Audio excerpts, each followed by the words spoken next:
قبل ما ابدأ الفيلم يا عزيزي ما تنساش اللايك الجميل بتاعك اللي بيفرق معانا كتير، وطبعا ما تنساش تشترك عشان يوصلك كل جديد. كالعادة بقى هنصلي على النبي ونبدأ بسم الله. بيبدأ الفيلم ببنت اسمها كايت وهي بتغني في حفلة، وكانت مبسوطة وبتحب الغنى جدا، وحتى لما كبرت كانت برضه لسه بتغني وبتحب الحياة. بس الظاهر كده خدت عين جابتها الأرض وبقت ما عندهاش أي شغف لأي حاجة في الدنيا.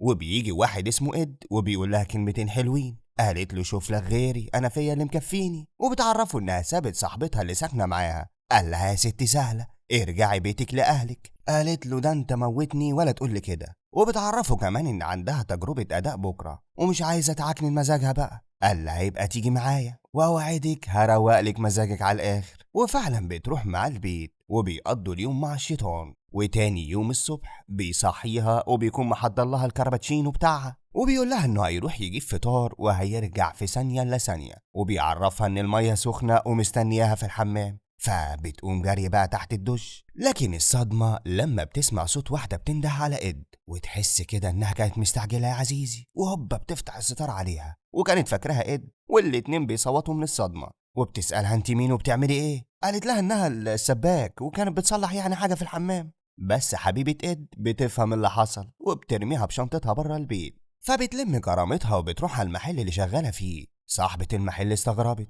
قالت لها خير جاية بدري ليه؟ ولما بتشوف الشنطة بتعرف انها اتطردت كالعادة، وكانت سمعتها مسابقاها انها يعني ما بتعمرش في مكان، وبتفتكر اخر مرة اتطردت فيها من السكن، وده لانها وقعت الاستشوار في حوض السمك وخلت السمك يعني بقى طبق سنجاري. المهم بتقول لها تاخد بالها من صحتها كويس لانها مريضة ومحتاجة اهتمام، وبعدها بتغير هدومها وبتطلع على الشغل.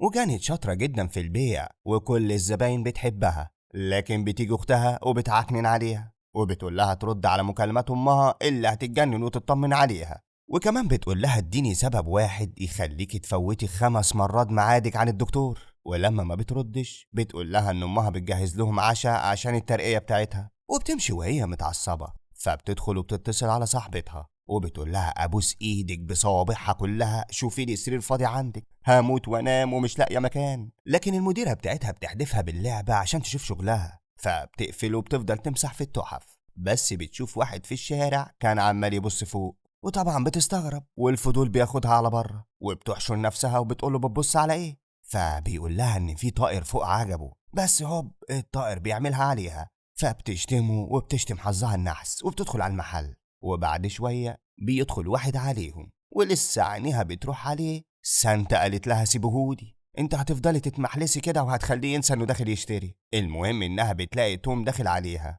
وبيعرفها بنفسه وبيسألها على اخبار عينيها، وبيقول لها كون ان الطائر يعملها عليها بيجيب الحظ الحلو يعني، وبيطلب منها تخرج معاه. قالت له انت داخل محل ولا داخل تشقط واحدة من ابلكيشن تعارف؟ اتكل على الله، انا مش ناقصه اطرد من شغلي كمان. وبعد ما بتخلص الشغل بتلاقي واحد داخل المحل وكان متنح في سانتا وشكله هيمان على الاخر. والتانية اول ما شافته فضلت تتهته وما كانتش عارفة تقول كلمتين على بعض. وكايت كانت واقفة بتتفرج على فيلم حب من اول نظرة، وبعد ما بيمشي بتسألها لو معجبة بيه. قالت لها لا طبعا نيفر ايفر، انت اتهبلتي ولا ايه ظروفك انت؟ فبتضحك عليها وبتقول لها انه راجع تاني، وبتفضل تضحك لما بتلاقيها اتخضت وما كانتش على بعضها. سانتا قالت لها تلم نفسها وتقفل المحل كويس قبل ما تمشي، لكن بتتصدم كايت لما بتلاقي نفسها اتأخرت عن تجربة الأداء، ومن صربعتها نسيت تقفل المحل. ولما بتوصل بيقول لها ان الفرقة الموسيقية مشيت خلاص وانها ممكن تيجي بكرة ان شاء الله، لكن واحد فيهم بيصمم انها تغني. وبعد ما بتغني بيقول لها يا ريته يا شيخة كانت قطع قبل ما اقولك تغني. والتلاتة ما بيعجبهمش صوتها بتاتا، فبتتضايق وبتاخد بعضها وبتمشي، وبتخبط في توم بالصدفة. قال لها شفتي بقى ان حظك حلو، ادينا اتقابلنا تاني اهو. وبيفضل ماشي جنبها وبيحاول يتكلم معاها، وهي ما كانتش طايقاه ولا طايقه نفسها، وبتقول له انها قدمت اسوأ اداء وضيعت فرصة شغل. فبيقول لها امال محل التحف ده ايه؟ قالت له انها في الشغلانه اللي بتحبها واللي هي هتبقى مغنيه يعني. قال لها ما انت حلوه اهو بتفتحي قلبك، وبيطلب منها يخرجوا سوا. فبتقول له طب لف كده خلينا اغير هدومي، مش معقول يعني هروح معاك بلبس سانتا كلوز ده. وفعلا بيقف لها لحد ما غيرت، وطول ما هم ماشيين كان بيخليها تبص لفوق، وكانت بتشوف حاجات يعني اول مره تشوفها، لحد ما بياخدها لمكانه السري وبتنبهر بيه وبتقول له انها عمرها ما شافته قبل كده. وبيفضل يعرفها على واحد واحد في اللي قاعدين، وبتتبسط بالقعدة جدا، والدنيا كانت جميلة وقشطة صباح الفل. وبعدها بيوصلها عشان تركب، وبيسألها لو هيتقابلوا تاني. قالت له هو ممكن بس لو اديتني رقمك. فبيقول لها انه معهوش تليفون. استغربت وقالت له انت كلك على بعضك بني ادم غريب. قال لها انت فهمت غلط، انا شايله في الضرفه في البيت عشان يعني ما بحبش الدوشه. وبينصحها تسيب تليفونها هي كمان. قالت له انها بتموت في الدوشه، وبتركب الاتوبيس وبتودعه. بس يا عزيزي كانت فرحانه بالوقت اللي قضيته معاه جدا. وبعدها بتوصل بيت صاحبتها وبتوريها الاوضه اللي هتنام فيها. بس الظاهر كده ان جوز صاحبتها ما كانش طايقها، وكان قاعد شغال في شكل كده وكان مطلع عينيه. المهم ان صاحبتها بتفضل تتكلم معاها، لكن يا عيني بتلاقيها نامت في مكانها على الكنبه. وبعد شويه بتصحى وبتلاقيهم بيتعشوا، وكانت هتموت من الجوع هي كمان، بس يعني ما كانتش عايزه تاكل الحاجات اللي ما بتشبعش دي. وبتسالها لو في بيتزايه كده ولا صينيه بشاميل كده، اي حاجه من اللي بتلكم الواحد دي. بس صاحبتها بتقول لها انها حامل وما بتاكلش غير الاكل ده. فبتسيبهم وبتدخل الأوضة، وصاحبتها بتقول لجوزها يفرد وشه اللي عايز مكوى ده شوية عيب. قال لها إنه مش قادر ينسى اللي عملته المرة اللي فاتت. وأتاريها إيه بقى يا عزيزي؟ حرقت له مركب كان بيعمل فيه بقاله فترة. المهم تاني يوم الصبح بيتضايق لما بيلاقيها كانت مقرطصاهم طول الليل. لا والكارثة الأكبر لما بتطلع تقعد معاهم وبتبوظوا البتاع اللي طالع عينه فيها عقبال ما عملها. وطبعا دي كده بتاخد كارت أحمر بس يعني مدى الحياة. ولما بتروح على شغلها بتتفاجئ بكارثة جديدة، وبتلاقي الشرطة في المحل والدنيا متكسرة خالص. وبتعرف إن في حد سرق المحل بالليل. وبعد ما الشرطة بتمشي سانتا بتقول لها إنها تعبت منها وإنها كانت متمسكة بيها لأنها كانت شاطرة جدا في شغلها. بس بعد ما رجعت الفترة الأخيرة وهي بقت موليها على الآخر، وبتقول لها أنا عارفة إنك نسيتي تقفلي المحل بالليل، وعشان كده اضطرت إنها تكسر إزاز المحل عشان تقول إنها سرقة وتاخد التأمين. وبتحذرها انها لو مركزتش في شغلها زي زمان هتطردها. وبالليل بتفضل قاعدة قدام المحل وما كانتش عارفة تروح فين بعد ما خلصت شغلها. بس بتلاقي توم جاي عليها وبتفرح وبتقول له انت اكيد جاي عشاني. قال لها نفسي في ربع ثقتك دي. لا طبعا انا كنت معدي صدفة. وبيفضلوا يهزروا شوية وبتقول له انها بقت متشردة مفيش مكان تنام فيه. قال لها تعالي معايا اوديكي مكان عنب اللوز، وبيوديها الملجأ لمتشردين. فبتقول له مش للدرجة دي يعني يا عم توم انت. ولما بيلاقيها مش عايزة تدخل بيقول لها يبقى اشوفك بكرة بقى، وبيدخل هو. اما هي ما بتلاقيش مكان غير بيت امها، وبتتصل على ابوها وبيجي ياخدها. ولما بيوصلها بيرفض انه يدخل لانه كان منفصل عن امها. فبتضطر تدخل هي وبتاخد كلمتين من الحاجة عشان يعني ما بتردش عليها ولا بتروح متابعة الدكتور. وبتفضل امها طول الليل جنبها وعماله تغني لها. وتاني يوم بتاخدها على الدكتوره وبتفضل تديها شويه نصايح، وده عشان هي عامله عمليه في قلبها. وطبعا يا عزيزي هي كانت بتسمع الكلام من الودن دي وبتخرجه من التانية. وبالليل كانت في شغلها وبتلاقي توم بيخبط عليها، فبتفتح له وبيدخل يساعدها في الشغل. وبتعرفه انها مش حابه ترجع البيت تاني النهارده، وده لان امها خايفه عليها زياده عن اللزوم من ساعه اما كايت تعبت وعملت العمليه، ومن وقتها وامها زعلانه عليها. المهم بتطلع تضرب لها واحد برجر، وبعدها بياخدها توم على مكان للتزلج لانها كان نفسها تجرب التجربه دي. وفعلا بتفرح جدا وما كانتش مصدقه نفسها. وبيفضلوا وقت كبير يلعبوا ويرقصوا لحد ما بيدخل عليهم حارس المكان، فبياخد بعضه وانظرا لانهم داخلين من غير ما يعرف. وبيروحوا يكملوا قعدتهم في الشارع وبيكونوا مبسوطين مع بعض جدا قوي. وبعد القعدة الحلوة دي بيقول لها بقى انه لازم يمشي لان شغله بيكون بالليل. قالت له ما تفكرنيش بالشغل، سانتا مش طايقاني ولو عليها عايزة تخلص مني. قال لها طب ما تعملي لها حاجة بتحبها، حاولي تقربي منها. وفعلا تاني يوم وهي في الشغل بتشوف الراجل اللي معجب بيها وبتطلع بسرعة وبتشجعه عشان يتكلم معاها، وبتقدر تقنعه يدخل لها. وهي أول ما بتشوفه بتنسى الزباين والمحل والفيلم كله.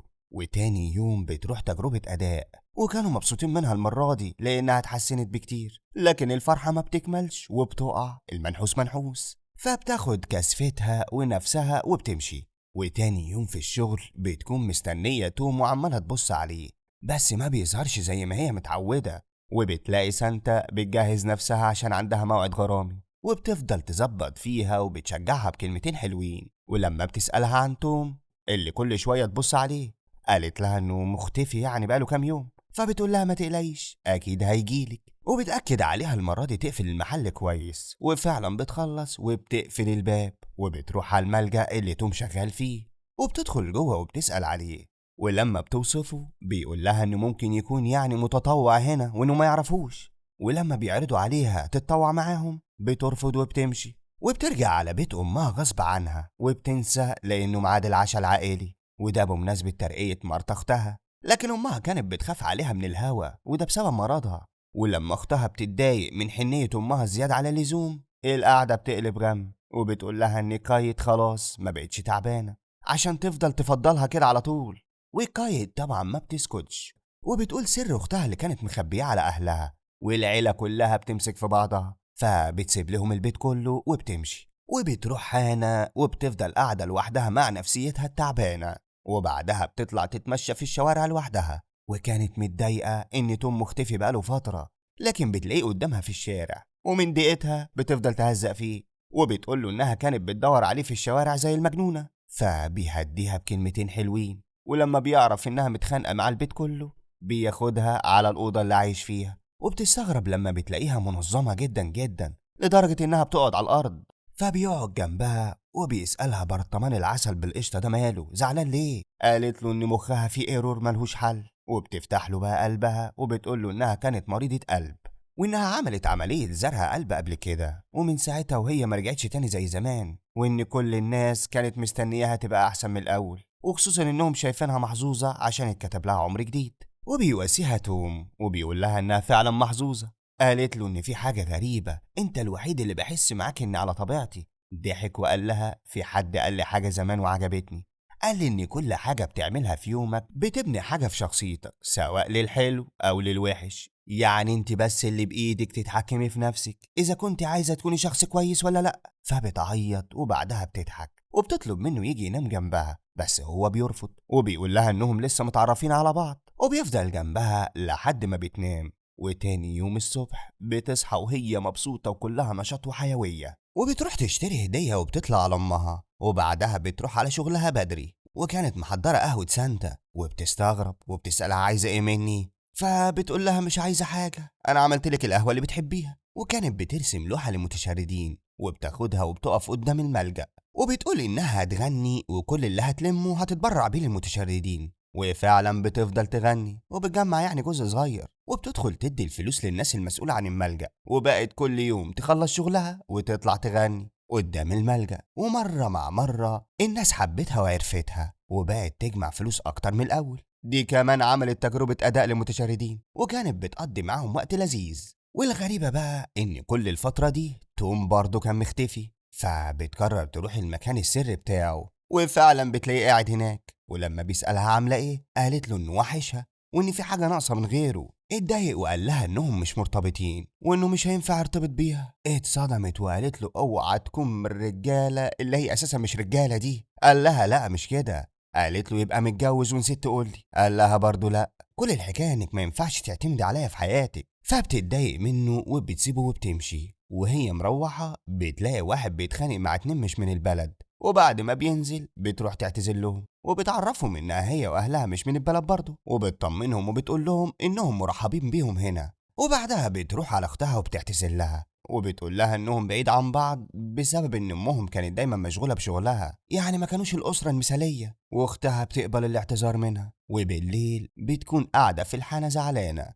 وبيروح لها واحد وبيحاول يتكلم معاها، بس هي ما كانتش شايفه غير توم وبترفض وبتسيبه وبتمشي. وبترجع لامها وبتحضنها وبتقول لها ان مفيش حد في البلد هيطردهم، وده لان امها طول عمرها خايفه ان الناس يعني ما ترحبش بيهم، وعشان كده ما كانتش بتخرج من البيت. وبتاخدها تاني يوم وبتلف معاها في الشوارع وبتقضي معاها وقت جميل ولذيذ، وكمان بترجع لصاحب البيت اللي كانت عايشه معاه وبتجيب له سمكه بدل اللي ماتت، وبتروح لصاحبتها وبتديها هديه لجوزها بدل اللي حرقتها. وبعدها بتطلع على بيت توم، بس بتتفاجئ بواحد هناك وبيقول لها انه موظف وجاي يحجز على البيت عشان عليه فلوس كتير. ولما بتسأله توم فين قال لها توم مين؟ محدش عايش هنا. فبتضحك وبتفهم ان توم كان عايش فيها في الخباثة كده يعني، وعشان كده كان محافظ عليها منظمة جدا. ولما بيلاقي التليفون في الضرفة بتاخده منه وبتقوله انها هترجعه له، ولما قال لها هو مين يا بنت الناس، قالت له توم اللي كان عايش هنا. بس هنا بقى يا عزيزي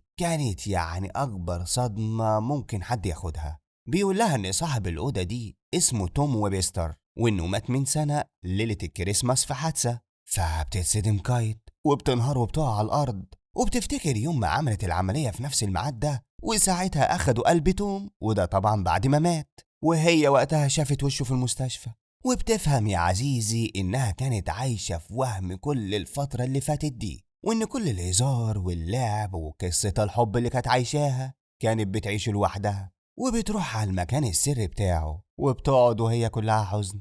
لكن المفاجأة لما بتلاقيه داخل عليها، فبتسأله هو ليه هي حاسة بوجوده معاها. حط إيده على قلبها وقال لها عشان هو بقى جزء منها، وبيقول لها توعده تحافظ على قلبه. وبتبص له بكل كسرة وحزن وضعف وكل حاجة، لأنها عرفت إنها خلاص مش هتشوفه تاني، وده بعد ما غير لها حياتها للأحسن. وبتقوم وبتلف في الشوارع اللي كانت بتتمشى فيها معاه. وبعد أسبوعين بيكون ليلة الكريسماس، وبتجمع كل الناس اللي تعرفهم في الملجأ مع المتشردين، وبتطلع وبتشكر كل واحد اتطوع بحاجة للحفلة. وبعدها بتقول لهم إنهم كلهم محظوظين إنهم لسه عايشين، ودي نعمة كبيرة هم مش حاسين بيها. وبتفضل تغني ليهم هي والفرقة اللي اختارتها من المتشردين، والكل بيفرح، والدنيا كانت جميلة وقشطة صباح الفل.